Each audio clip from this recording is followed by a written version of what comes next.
folks, to Métis Minutes, presented by The Squeaky Wheel. I'm one of your co-hosts, the Captain, Ross Memphis Pambrin. With me, as always, is my fellow co-host, the President, Lawrence Gervais. Lawrence, let's talk Red River carts. Well, otherwise known as Einwagen or Einschrei, they were advanced technology in their days. As you can see, they were made out of wood and wood only, no steel, no grease, no nothing. So what they were invented for was the fur trade and keeping the economic adventures going in a commercial area. So they're invented in 1801 and observed by Alexander Henry the Younger and in Pembina, North Dakota. This sort of follows our one of our major trade routes to the east and the west. And they could carry 450 kilos, about 992 pounds, which is close to a ton of weight. And they were all wrapped by shaginappy, which is sort of a buffalo string that they would tie, just like rawhide, and it would keep all the wood together in a nice, strong bind. And they're very, very important.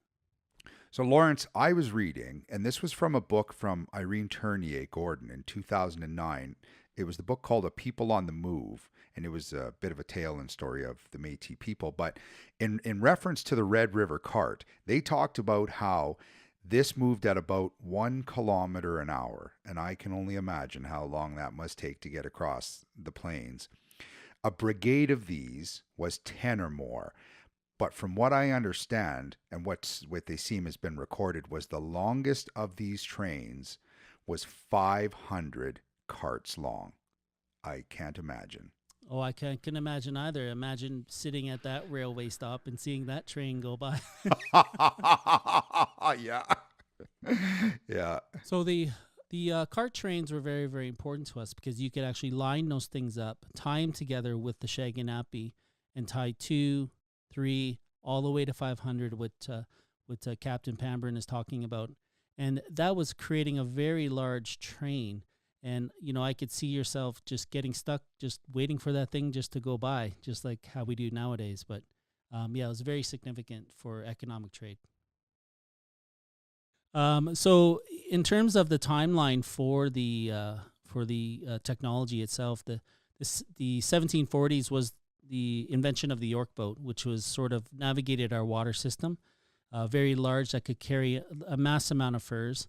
And then when we started to move in mainland predominantly to trade, we used a lot with the Red River cart, and that was invented in 1801.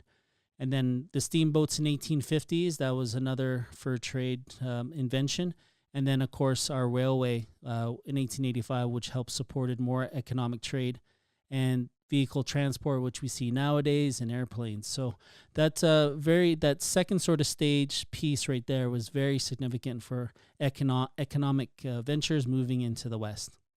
And then, of course, it had wood on wood, so that meant squeaky wheels. You could hear those things from all over the prairies, miles away. You would actually hear those carts. And we follow the cart trails are mainly on major roadways that we see nowadays, like the Yellowhead Highway, which was named after a Bottineau who was a fur trader who had blonde hair. Major highways that you see going across Canada were once cart trails.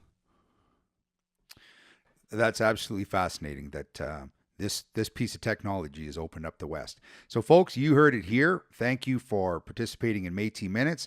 I'm the Captain, Memphis Pambrin, and with me, as always, my wonderful co-host. Thank you, Lawrence Gervais. Thanks, folks.